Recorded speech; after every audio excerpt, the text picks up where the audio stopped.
গ্রাম বাংলায় প্রতি সপ্তাহে থাকে একটা বিশেষ দিন, যেদিন কম পয়সায় সপ্তাহের সব চাহিদা মেটে। হ্যাঁ বন্ধু, আমি বলছি হাটের কথাই। 100 বছর পুরনো কাশীপুরের হাট পুরুলিয়া জেলার সবচেয়ে বড় হাট। চলো আজ পুরো ভিডিওতে সেটাই তোমাদের সাথে ভাগ করে নিই।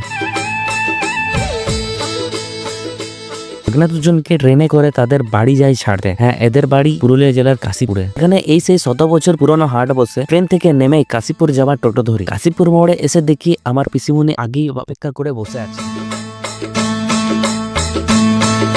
এই হাটে সত্যি সবকিছুই পাওয়া যায়। তেল, সাবান, জামা কাপড়, জুতো, দৈনন্দিন প্রয়োজনীয় সব জিনিসই এখানে সহজে মেলে। আছে নানা রকমের সবজি, মাংস, এমনকি জরুরি ও শিকারী সরঞ্জাম। হাটের এক পাশে বসেছে পশুর বাজার।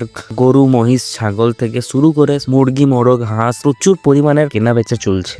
চারপাশ জুড়ে মানুষের কোলাহল, দরদাম আর হাটের চিরচেনা প্রাণ চাঞ্চল্য যেন 100 বছরের ইতিহাসকে আজও বয়ে করে নিয়ে চলছে। এখানে মুরগা লড়াই ভীষণই বিখ্যাত। দূর দূরান্ত থেকে লোকজন আসে এই গ্রাম্য পরিবেশ আর দারুণ মনোভাবটা উপভোগ করতে। সত্যি বলতে এরকম ভাইব শহরে পাওয়া যায় না। এখন সোজা দিদির বাড়ির দিকে যাই সবাই একসাথে। এমন নতুন নতুন ভিডিও পেতে আমার সাথে থাকুন বন্ধুরা। দেখা হবে একেবারে নতুন একটা ভিডিওতে। সাবস্ক্রাইব করতে ভুলবেন না।